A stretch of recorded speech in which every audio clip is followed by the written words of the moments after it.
Hello everyone. चलो मेरे प्यारे बच्चों, एक बार फिर से हम 12th स्टैंडर्ड के बोर्ड के अकाउंट सब्जेक्ट्स के बोर्ड के जो पेपर में क्वेश्चंस आए हैं वो सोल्व कर रहे हैं।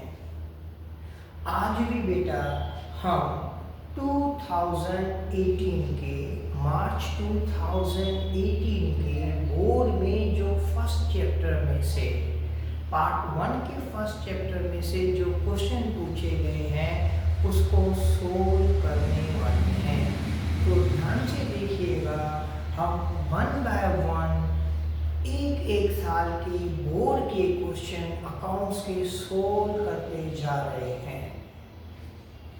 आज का बेटा क्वेश्चन है, पहला question, that is the capital proportion of A, B and C is 3:2:1 respectively.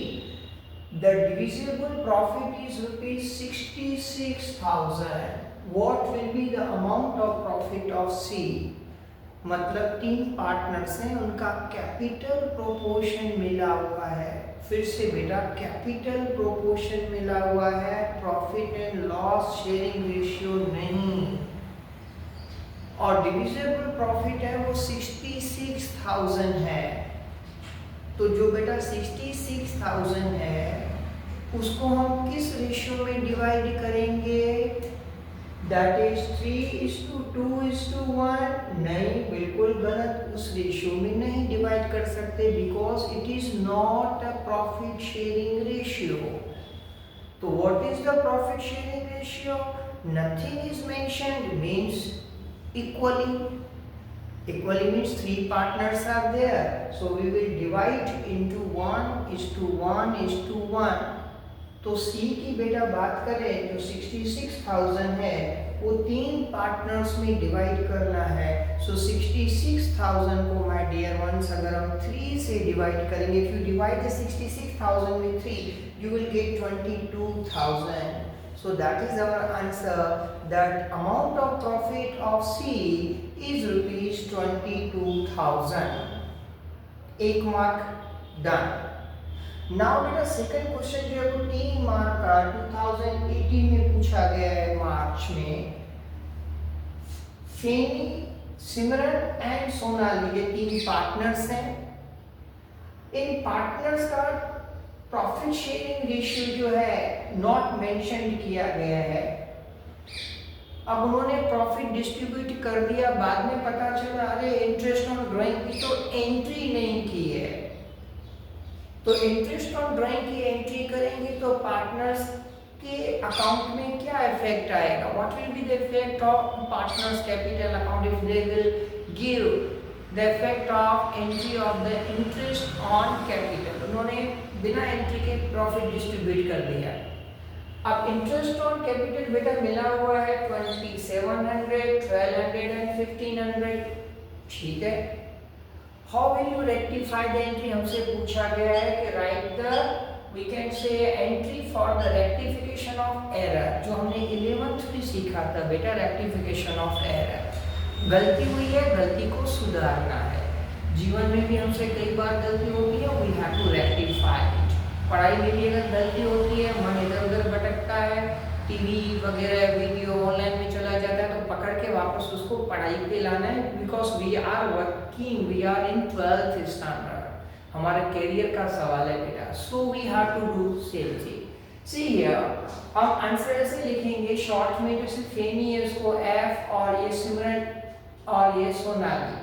Now the interest on drawing means partner के लिए खर्चा है, खर्चा है मींस उनका अकाउंट माइनस होना चाहिए 2700, 1200, 1500।